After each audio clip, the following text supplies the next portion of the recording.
Hey everybody, my name is Eric, and this is Are You Mad Yet? And I have a question for you today. Why do you think we hate each other so much? Let me explain. Not that long ago, some letters with ricin were sent to um,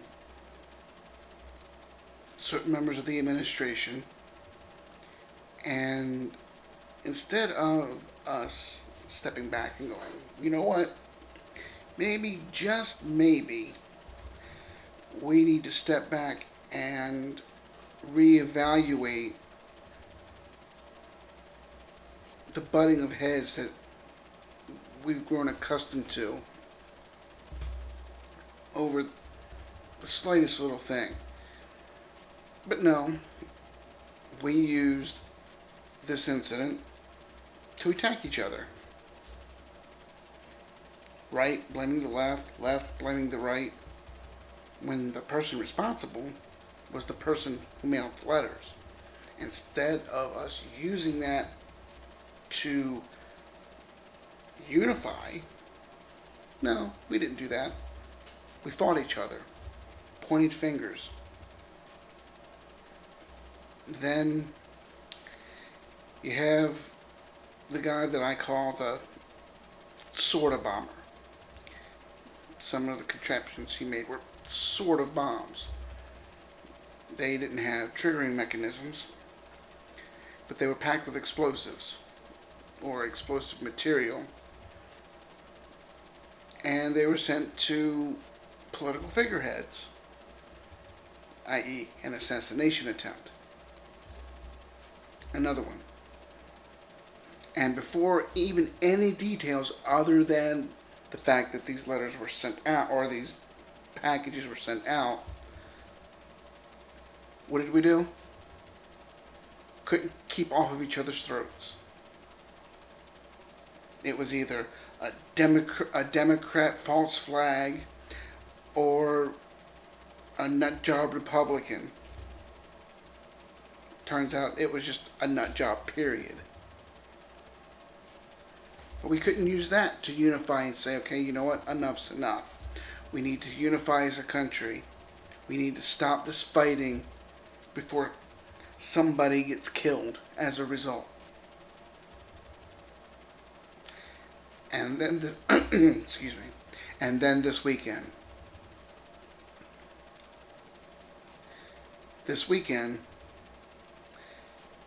a bigot who was no fan of our government, Democrat or Republican, he despised Trump. And he despised Trump because of our government's support for the Jewish people and for the state of Israel. And he decided that Jews need to die.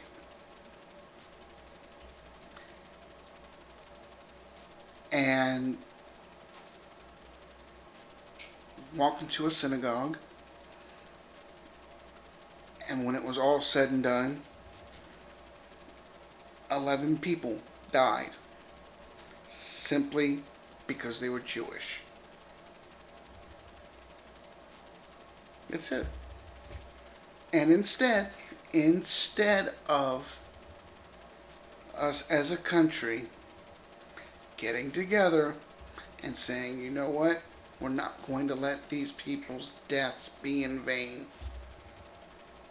We're not going to let their deaths be used as political pawns or as weapons. We're going to honor these deaths and honor these people by coming together as a country and supporting one another and unifying. No. Within hours of the news hitting that these 11 people died, people on the left and the right were using their deaths as weapons. When 9/11 happened, for for the most part, it brought our country together.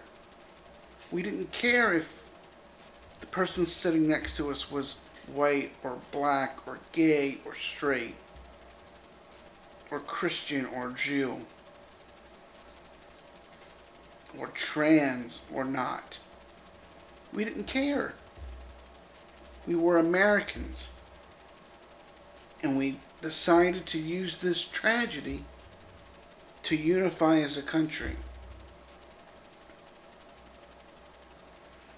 But every major tragedy that we've had since then has had the exact opposite effect.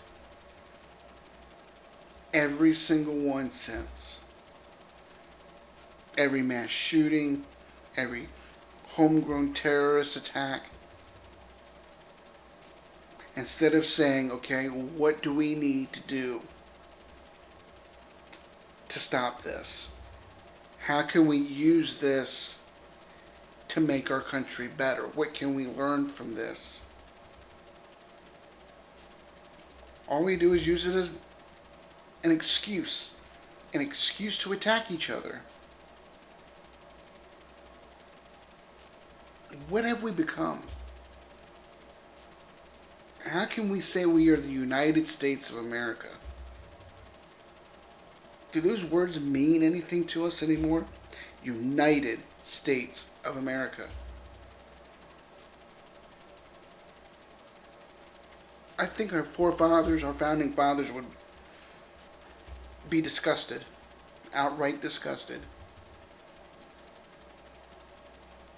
when we're using the deaths of innocent people who died for no other reason but because of their religious heritage, and we're using them as weapons to attack each other.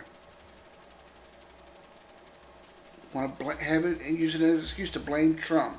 Want to use it as an excuse to blame Democrats. The only person responsible was the man who walked in there with a gun and shot and killed 11 people. The only one responsible for the ricin letters was the person who mailed the ricin letters. The only person responsible for the sorta bomber was the sorta bomber. Not Trump, not the Democrats, the individual themselves. If I say something that some psychologically impaired person hears and decides that they're going to use that as justification to commit a violent act, I don't want to be held responsible for that if what I said didn't outright constitute a direct call for violence. But that's what we've come to. Trump says something stupid, and all of a sudden it's his fault. Or Maxine Waters says something stupid, and all of a sudden it's her fault. No, it's the individual's fault. The person who perpetrated the crime, it's their fault. And it's only going to get worse because instead of trying to find solutions, instead of doing like we did when 9/11 happened and unifying, we don't want to do that. We're too busy fighting. We're too busy trying to be right. We're too busy trying to prove the other guy wrong. Republicans are fighting against Democrats for no other reason but because they were told that they're supposed to. Democrats are fighting Republicans for no other reason but because they've been indoctrinated to believe that that's what they're supposed to do. And if you try to mediate in the middle, you're a fence sitter. Well, guess what? The right's not completely right. The left's not completely right. Get over it. Decide for once that getting along and being the United States of America is what's right. Not disagreeing with Republicans simply because they're Republicans. Not disagreeing with Democrats simply because they're Democrats. We need to remember we are the United States of America. Because we have become the product of our own self-defeat. And we're our own worst enemy. To paraphrase Lincoln, it won't be an outside force that tears this country apart. It'll be torn apart from the inside. You and I will be responsible. Because we'll be too busy fighting each other to fix the problems that we're fighting about. And they're just going to get worse and worse and worse. And then when it all comes crashing down, we'll only have ourselves to blame. But anyway, that's my thoughts. I'd love to hear your comments, your thoughts. Leave a comment in the comment section. Hit that like button, hit that subscribe button.